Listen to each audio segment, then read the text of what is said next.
Welcome to Liverpool. This isn't your average travel destination. It's the city that gave us the Beatles, two football clubs who hate each other more than anything, and an accent so strong it should come with subtitles. Liverpool has chaos, charm, a waterfront that built empires. This city's got attitude baked into its bricks, and music that changed the world. Liverpool sits on the eastern side of the Irish Sea, on the River Mersey, that famously brown, churning, untrustworthy body of water. The name Merseyside was invented to confuse outsiders and give the BBC something to say instead of Liverpool when something explodes. Geographically speaking, Liverpool is basically the edge of England, near the border with Wales. Liverpool's official weather forecast is wet with a 90% chance of wind slapping you in the face. Sunny days are viewed with suspicion, like a setup.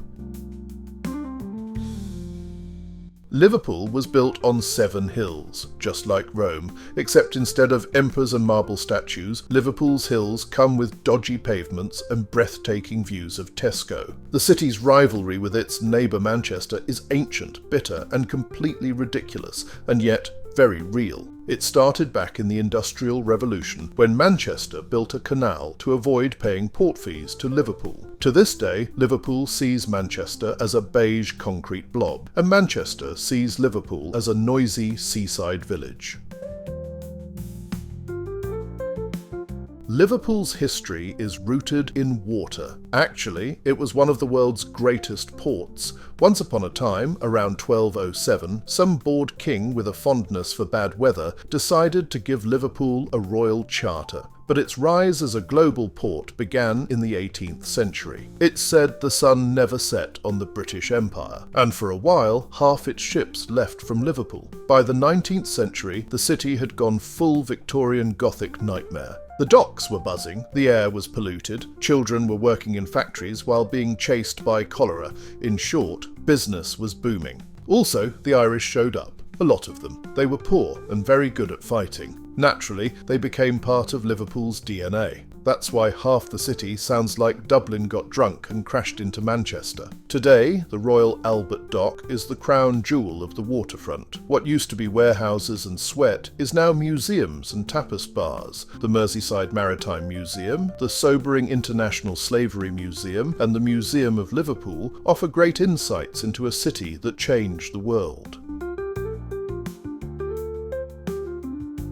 Liverpool has a younger population than the UK average, due in part to its large student population. Liverpudlians, or Scousers, as they proudly and very loudly call themselves, are a fascinating subspecies of Homo sapiens, distinguished by their melodic accents. You haven't truly lived until you've witnessed a Scouser in their native plumage, a full Adidas tracksuit, white socks pulled up like flags of war, and a tan so deep you'd think they were commuting from Ibiza. With a population nearing 500,000 and over 2 million in the broader metropolitan region, Liverpool combines urban density with coastal openness. That's a lot of Scousers per square mile, and each one louder than the last. But they have a welcoming spirit and a willingness to share stories and laughter. They will also politely, or sometimes not so politely, tell you which football club you should support. Though be warned, picking the wrong one could see your pint confiscated. Speaking of football, Liverpool is football. It is ritual, identity, and social glue. Liverpool FC and Everton FC represent more than mere teams. They are historical institutions, mirrors of class, neighbourhood, and civic pride. On match days, the city is electric. But here's a controversial truth for you. Everton is the better club. Why? Because Everton fans understand true loyalty. They know pain, they know patience, and most importantly, their captain has never slipped on the halfway line and handed the title to Chelsea. Evertonians walk with dignity, even if it's straight into the Championship.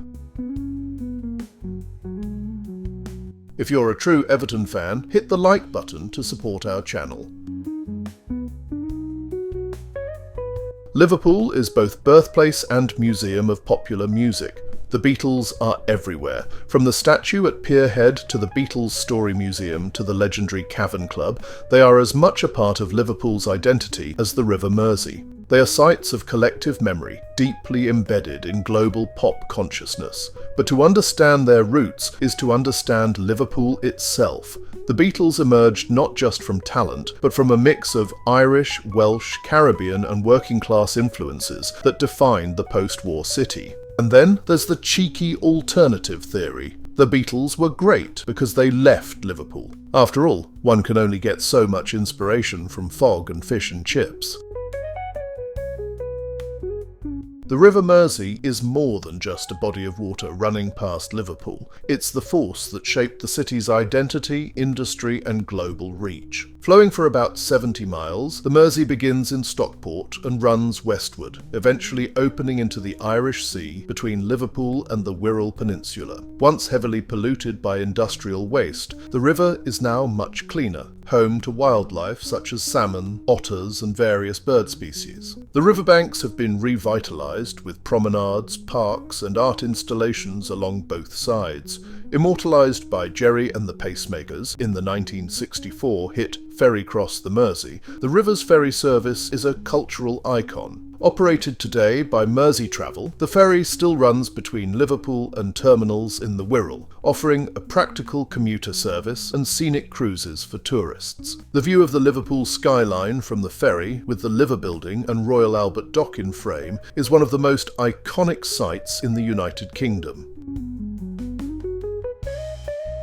Liverpool's skyline tells a story, a bold, layered, sometimes unexpected story, one told in stone, brick, glass and vision. And at the heart of it are 4 landmarks that sum up the city's spirit better than any guidebook ever could. Let's start with the Grand Dame herself, St George's Hall. Opened in 1854, it was built during Liverpool's 19th century boom. The result, one of the finest examples of neoclassical architecture in the world. With its grand columns, sculptures and sweeping staircase, the hall is a temple to civic pride. Just up the hill is something entirely different. The Liverpool Metropolitan Cathedral opened in 1967. With its striking circular structure and iconic crown-like spire, this is modern architecture with spiritual punch. It was built in response to a growing Catholic population, and its unique design was the product of both faith and necessity. A few streets away, towering above the city from its sandstone perch, stands the Liverpool Anglican Cathedral, one of the largest in the world. Designed by a 22-year-old Giles Gilbert Scott,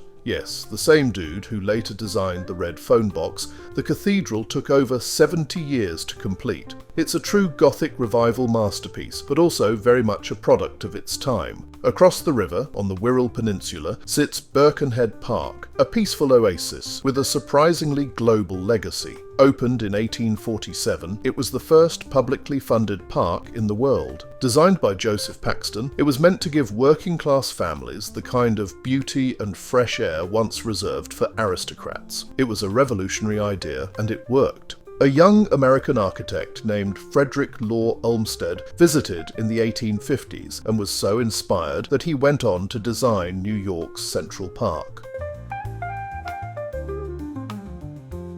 Liverpool is roughly 220 miles from London and just 35 minutes from Manchester, or slightly more if your train was built before the Industrial Revolution. At the heart of Liverpool's rail network is Merseyrail, one of the most extensive local rail systems in the UK outside London. It comprises the Northern Line, Wirral Line, and parts of the City Line, connecting Liverpool to nearby towns such as Southport, Chester, and West Kirby. It's a public transport masterclass, underground, overground, and shockingly punctual. Want to get from the suburbs to the city centre in 20 minutes? Go ahead. Want to sit in a clean, air-conditioned carriage while your friend in Manchester cries on the Metrolink? Even better. The Liverpool John Lennon Airport offers regular flights to domestic and European destinations. Although the airport lacks a direct rail link, it is accessible by bus services. 2 tunnels under the River Mersey, the Queensway and Kingsway tunnels, provide key road links to the Wirral Peninsula.